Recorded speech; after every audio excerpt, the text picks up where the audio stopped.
From this episode going forward, I want to talk about reasons as to why you should take an opportunity even when you are overqualified. You could walk away from it, but you're overqualified. The caveat here is that you already know who you are, what you want in life, and you actually know what your purpose in life is.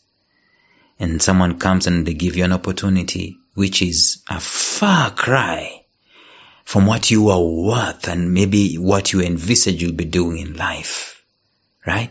The reason as to why you should take it.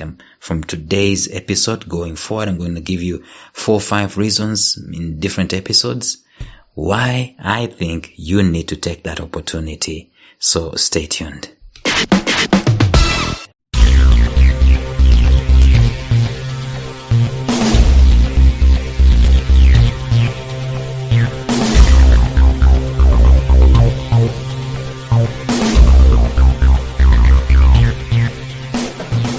Welcome to the Life Signatures podcast with Lawrence Namale.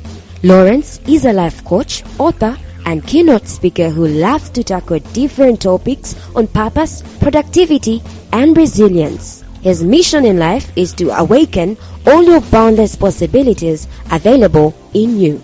Life Signatures podcast is dedicated to bring to reality every single person who knows that deep down in their gut, there's got to be more to life than this. And now, here is your host, Lawrence Namale.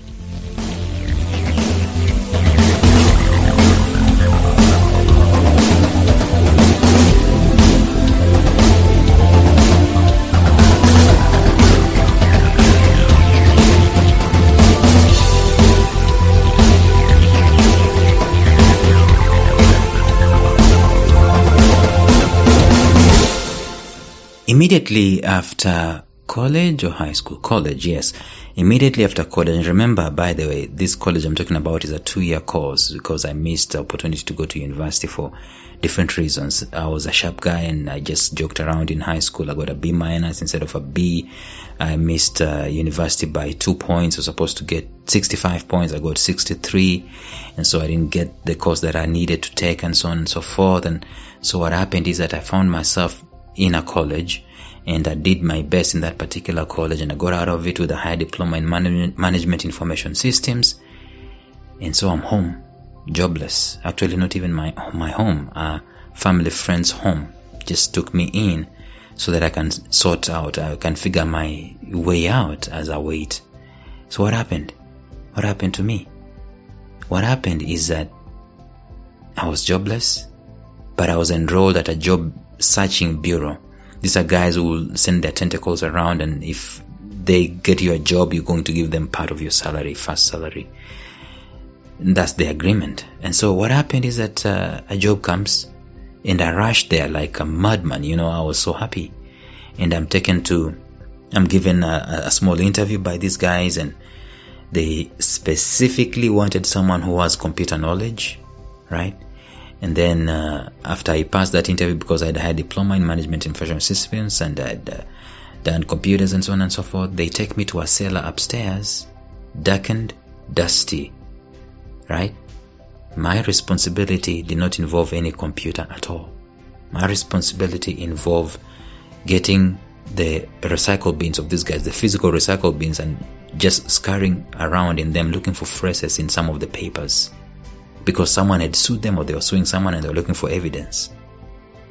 For the life of me, I stopped and wondered, asking myself one big question. What am I doing here? And I broke down and I wept. I wept because of what my life had become, or what I thought my life had become at that moment in time. I wept because I thought there was no hope for me. I wept because I thought that job was my destiny. I was wrong. Of course, my fears and so on and so forth are good signs that I should lean into them and I should, consider. But looking back, right now, how many years back, I'm not going to tell you, maybe 20 years back, looking back, I am happy I took that opportunity. But I'm looking in retrospect to share with you this. Sometimes you are going to be given an opportunity where you are overqualified. Your worth is way above what these guys are able to pay up. What do? I've asked you already in the previous episodes. Take the job. Take the opportunity. Why? That's the question that you're asking me. Why should I take that opportunity? I'm going to give you one reason today. Reason number 1. Staying in the game. There is such a thing as a game in life. This man called Simon Sinek has written a powerful book that I recommend for you to go and read. It's called The Infinite Game. If you have a mindset of the infinite game, then you would know that taking this opportunity is part of staying in the game. Because if you are not in the game, the ball is not going to be given to you. The ball is always going to be passed to someone who is in the field and they are playing. You sit outside, you're either a spectator or you're warming the bench. The coach is outside because he is in the game already. The management that owns the team, they are in the game already. So you gotta get into the game, even if you are a ball boy, so to speak. The number one reason as to why you should take a position that is lowly is it keeps you in the game. You need momentum in this life. You need consistency in this life. You need to be doing something with your mind. The more you are working, even when something is lowly, especially if you've tuned your mind to understand that this ain't my destiny. This is just a life game I'm playing. It's an infinite game. There are no winners. There are no losers. And as long as I'm part of the game, the ball might come on my side and I might be able to score a goal. In my very first articles I ever wrote, I said that action is the greatest antidote for fear. In fact, it was the first article I ever wrote on my blog, that action is the biggest antidote for fear. When there is fear and you're doing nothing, it becomes a big, huge dinosaur, monstrous thing. But I'm telling you, the moment you move your leg and you start doing something, that fear starts evaporating, not even decreasing in size, just fizzling out, just going, evaporating. But staying in the game helps you in killing that fear that tells you that you are hopeless, you are worthless, you never amount to anything. That is why at times I advocate for any kind of action to be taken in life just for the sake of staying sane, staying relevant and staying in the game. Just take any kind of action. Sweep the streets, wash the toilets, clean the cars, wash people's clothes, be the servant, be the steward, but by all means take action and do something, even if they're paying you something is paltry. Do it. The CEO of Dream University, Marsha Waida, introduced me to the term that I have never failed talking about. She says that it exists in biology. The term is called apoptosis. You know what apoptosis is? It means that when the body feels like it has outlived its usefulness, the brain sends signals to the rest of the body, the other parts of the body, that they are no longer needed. And at that moment in time, people, organizations, and entities, they start disintegrating and ultimately they die. Basically, apoptosis is a process of death biologically.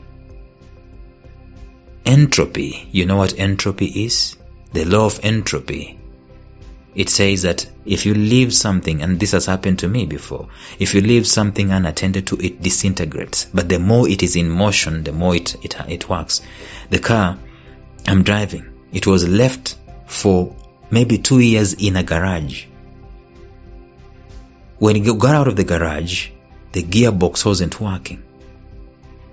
The more you are doing nothing, the law of entropy is working on you. I'd rather you are overqualified and you are doing something than have a spirit of pride and saying, me, I am from this university and I have this kind of papers, I'm not going to do nothing, like cleaning cars. People, organizations, and entities, they start disintegrating and ultimately die when nothing is happening to them. So don't be a candidate of apoptosis. You risk going through this. When you're waiting for your vision to come to pass, when you're waiting for the ideal job to come to pass, as you're waiting, apoptosis is also working. Unless, my friend, you also have a series of activities that you're doing, maybe volunteer work, you're doing volunteer work here and there, you're doing something with your physical body and so on and so forth. Unless there's activities that you're doing in the background, I would advise you, when someone has offered you a job that you are overqualified, I would really advise you to take it for number one reason: you are going to stay in the game. You need to be staying in the game. You'd rather be in the game, even if you're the least of the players in the game. You are much, much, much, much, much more powerful, much better, increasing in your worth. When you are in the game and you're the lowliest in the game, you are much more powerful than the man or the woman who is outside of the game, and they have their worth to show for it. The only thing they have to show for them being outside of the game is their worth, their pedigree. Pedigree that comes from what you did in the past is nothing as compared to pedigree that comes from what you're doing now, even if it's lowly, when your mindset has been changed to understand that you are in an infinite game, and this lowly thing, it is not your destiny. Could it be that taking that lowly job, though overqualified, will be a much better bet than staying at home doing nothing? Think about that even as you consider your options. Tomorrow we'll look at the second reason as to why I am requesting, or I am leaning towards, people taking a lowly job at this moment in time as they await their ideal. But for today, know this: taking it, you are staying in the game. Staying in the game, or being in the game, is 20 times, 100 times, 1,000 times much more powerful than being outside of it because you're overqualified. Tomorrow we continue. Until then, bye-bye. Thank you for listening to Life Signatures Radio. If you enjoyed today's show, subscribe to Life Signatures Radio on iTunes, Stitcher, or visit our website at lifesignatures.libsyn.com. Life Signatures Radio, fresh, clean, and inspiring.